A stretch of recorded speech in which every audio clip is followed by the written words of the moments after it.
world that we live in is fast, loud, and chaotic, and I think that there's something so powerful about being soft, graceful, and ladylike. I want to share with you what it really means to be a lady in the modern world, not in a stuffy or an outdated way, but in a way that's powerful and feminine. We're talking about elegance, behavior, self-worth, and the little things that you do that make a huge difference in the way that you carry yourself. I've been rewatching Desperate Housewives recently, and I've been so captivated by Brie. I really used to like Gabby when I was younger, but Brie has just been my icon at the moment. She's such a wonderful homemaker, and she's always so poised, and though I do think that she's a little bit outdated, maybe we can merge Brie and Gabby together. I have 6 core points, and we can talk through each one of them in depth. The first one is graceful communication. Speak with kindness, clarity, and calmness. I think it's really easy to rush what you're saying and to use filler words like and like to bulk up your sentence. When you're talking so fast, you can't really seem to get to the point of what you're saying,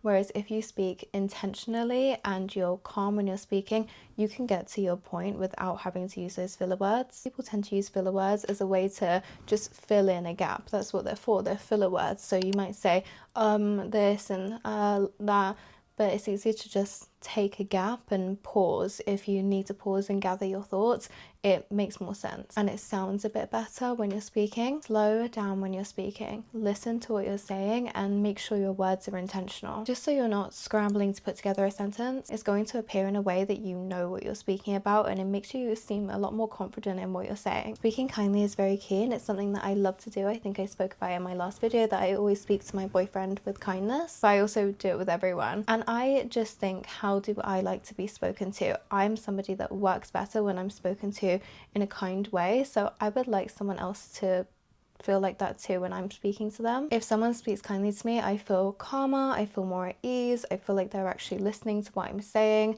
and I'd love to make someone else feel like that, so I speak like that to other people, and maybe other people can feel that calmness within themselves too. One thing to mention is that a lady doesn't raise her voice to speak, she lets her presence speak for her. I have trained my brain so that I don't need to raise my voice anymore, and if I'm in a scenario where I feel like I need to raise my voice, I don't want to be in that scenario. If I feel like I need to shout for the other person to hear me, I don't want to speak to that person anymore. It is so much stress on my body if I raise my voice or I'm shouting about something. I don't like to do it. I will not do it. Also, if you are around those kinds of people that you feel like you need to shout to get your point across, you shouldn't want to be around those people. It's too much on your head, on your mental, for you to be screaming about something. If you have a problem and you want to get your point across, you should be able to sit down with another adult and speak your mind, speak your piece, listen to them speak, and then find some sort of resolution. But this screaming match is just not ladylike, it's not feminine, and also it's just not good for you. It's not good for your state of mind. I used to have such a temper when I was younger, and then I realized at one point you're not just a product of your environment. At a certain age, the way that you act becomes your personal responsibility, and I didn't want to act like that anymore. I did not want to have this temper, so I really trained myself to just not have that temper anymore. It doesn't mean that I don't get annoyed with things or I'm not irritated by things, but I deal with it in a much calmer way, and I feel like that works better for me. As much as it is on the environment when you feel like you need to shout because you feel like no one's listening to you, it's also on you. And if you feel a need to shout, then you need to step away and take a moment of calmness for yourself. As much as this person or this situation is annoying you, how you act is your personal responsibility, and you have to treat it as such. And you can't say, they annoyed me, that's why I'm shouting, that's why I'm using the words that I'm using, this is why I'm cursing, or whatever it is. You need to take that moment to yourself and leave the situation, calm down, listen to some music, call a friend, call your mom, write it down, whatever you need to do to take that moment of calm so that you're not raising your voice and stepping out of your feminine. Do that. My second point is poise and presence. Let's talk body language. Is your posture flawed? Are you hunching over? Are you walking in a way that's not very confident? I'm always in heels, and I kind of always have been, and they really force me to sort my posture out. They force me to have my shoulders back because I'm in a high heel and I need to walk properly. I do feel like heels force you to correct your posture. They give me this boost of confidence where I feel really powerful and strong. I think eye contact is a big thing too. When you're having a conversation with someone and you're like kind of looking everywhere or you're looking down, it doesn't make the person feel that you're paying attention to what they're saying, and it also comes off that you're maybe a little bit insecure. When you're speaking to someone, maintain the eye contact, not in a weird way, you don't have to stare at them or anything, but just a soft eye and you're listening to them speak. If I was having a conversation with somebody and they were looking every single direction but my direction, I would feel like they don't want to be in the conversation and I would probably leave and think they were a little bit weird.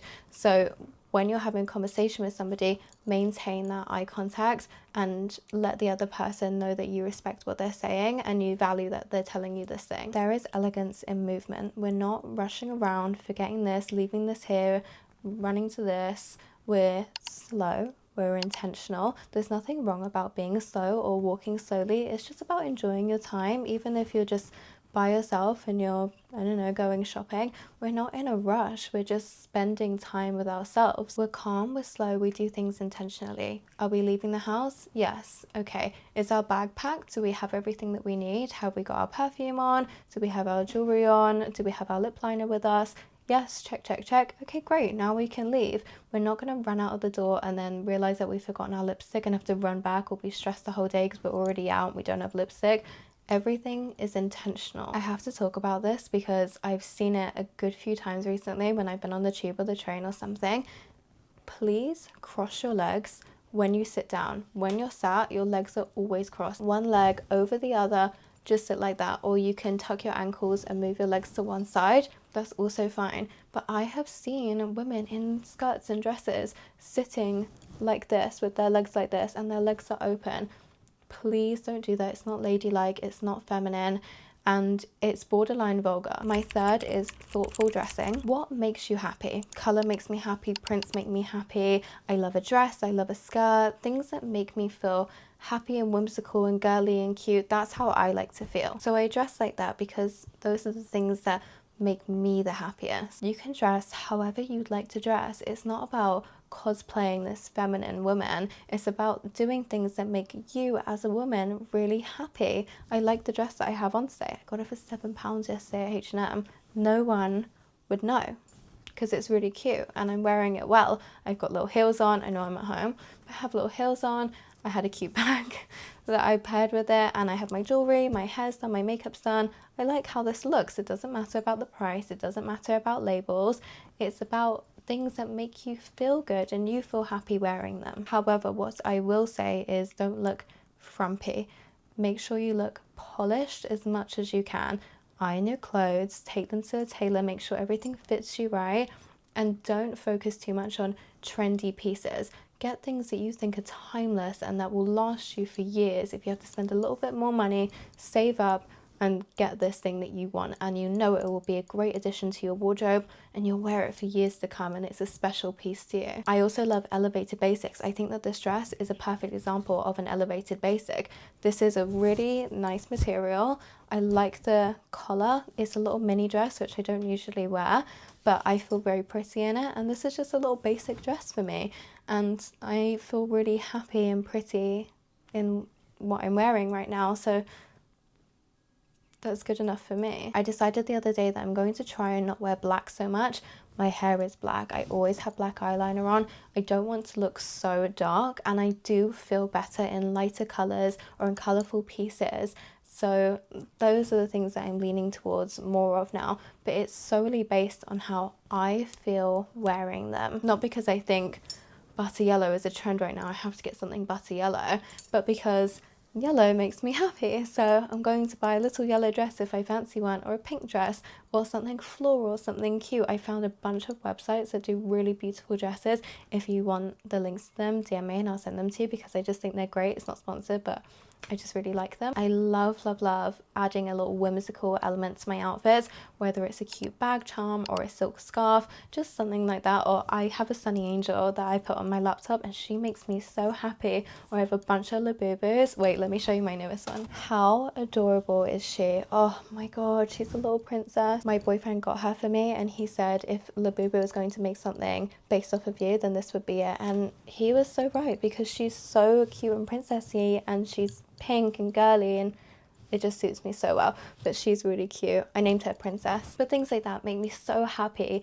And maybe it's not the classiest thing in the world to have a little teddy bear hanging off of my handbag, but I feel great and I feel my happiness, and that makes me feel feminine and girly as well. So it's really up to you of what you make of your femininity, and I can't tell you how to dress. My fourth point is emotional intelligence. Reacting impulsively does not fit in to a feminine or ladylike appearance or mindset. If you feel reactive, you need to take a moment to yourself. You have to come to some level of calmness where you can make a rational decision on what to do to move forward. I've seen this a couple of times where I've had friends and they have these problems, but I think these problems are so solvable. Why don't you solve them and move on? But I think some people just enjoy to live in the drama. This is not very feminine. This is, I cannot get my life together and it's affecting me. If you have an issue, solve it and move forward. Make plans to solve it and move forward. Don't dwell on the issue, because it affects your whole mindset, your whole day to day. And if it's an issue that is solvable or you can make plans to solve it, I really don't see why you wouldn't. We're allowed to be upset, we're allowed to be angry, we're allowed to be irritated. It's okay to feel all those things. They're really normal, natural human emotions. But how you react to them and how you act on your emotions says a lot about you. If something goes wrong and you're screaming about it and this thing is so stressful for me and how do I fix it, and you feel anger, you need to step back a little bit. You have to calm down and you have to find a resolution that works for you. You're going to stress yourself out. Your hormones are going to go crazy. You've ruined your day. If you have a bad day, it's probably just a bad 5 minutes and it could have been fixed. But don't let things like that completely ruin you. If we're thinking about Brie, she doesn't let things ruin her. She thinks about it, finds a solution, and she moves forward. And I've really enjoyed that about watching her. I thought, oh yeah, she's really poised. I mean, obviously not all through the show she's poised, but at a good amount of times she's very poised and she moves forward, and I really like that about her. Number 5 is high standards and self-respect. Know your worth. If you consider yourself to be a caring, loving, feminine woman, why on earth would you chase attention or validation from other people? You know this about yourself. You are a caring, loving, feminine woman, and other people will view that about you. But seeking attention out, seeking validation out is really, really going to impact your mindset, your confidence, and your self-worth. This is about feeling content with yourself and learning to love yourself. Seeking male validation especially, I promise you, will get you nowhere. I met a girl recently and I quickly noticed that she didn't really want to speak to me, but she spoke to every single man that was around, but she didn't want to speak to me. I thought that was a bit strange and I moved on. And then someone else said to me, I noticed with her, I wasn't saying this first, but they said, I noticed with this girl that she doesn't want to speak to me and she just wants to speak to all of the men around. And I said, oh, I actually had the same thing. This is somebody that craves male validation, it craves male attention, so much so that she doesn't want to be friends with women. This is weird. You need female friendships. They shape so much of you. They're great nurturing friendships. You can rely on each other, you can talk with each other, you can cry with each other, and you really need them to be an all-round great person. You have female friendships, you feel happy with each other and you uplift each other and you have a genuine connection, and it feels amazing and it feels like almost they're your soulmates, and it's just wonderful to have women around you. And I gave this girl an opportunity to speak, and if I see a girl, we're now friends, we're now best friends. Whether you want to be or not, we're going to be friends. We can talk about anything that you want to talk about. Do you want to talk about hair, nails, your ex-boyfriend? I don't care, you name it, we can talk about it. I gave her countless opportunities and she did not want to speak. And that really appears to me that she just doesn't really care for women, and she really, really cares for men. Please don't be like this girl. Don't thrive off of male validation and chase it. Just know your worth, surround yourself with women, and be happy. Being a lady is not about pleasing everyone. It's about respecting yourself enough to walk away from things that disrespect you. My 6th point and my last point is femininity is strength. I had noticed this in my comments on TikTok, but I'd never thought it before. It was only because I read these comments that I realized this. But I think some women align femininity with weakness.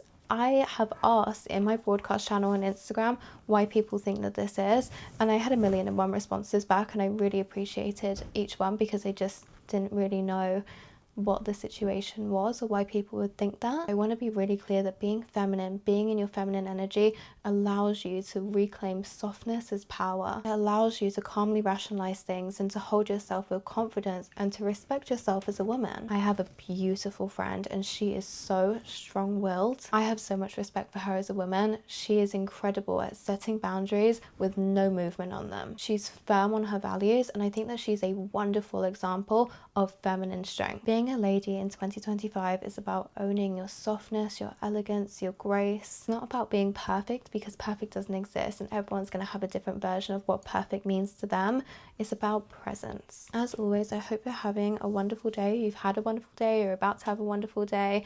Please tell yourself something after this video ends. Just take a moment for yourself and tell yourself something that you love about yourself. If you want to write something that you love about yourself, I would also love to know. And call your mum and tell her that you love her too, because it's really important. Just a quick side note while you're here, I had my giveaway the other day on TikTok, and I'd asked everyone to comment something that they love about themselves, and it made me so emotional reading all the things that you guys love about yourselves. It went from I love my eyes, I love my hair, to I love my confidence, I love the way I see the world, I love my empathy, and it was so wonderful to see, and I was reading them every night before I was going to bed. I really, really appreciate you all taking part. I've already contacted the winners and they were so happy, and I've sent the things out, so hopefully they get them soon, and hopefully we can do more giveaways like this because it was such a nice experience. I really appreciate you all being here. Love that we're just a community of girls and we just all want to better ourselves or find something deeper about ourselves, and that makes me the happiest that you'll ever know. I loved speaking to you as always,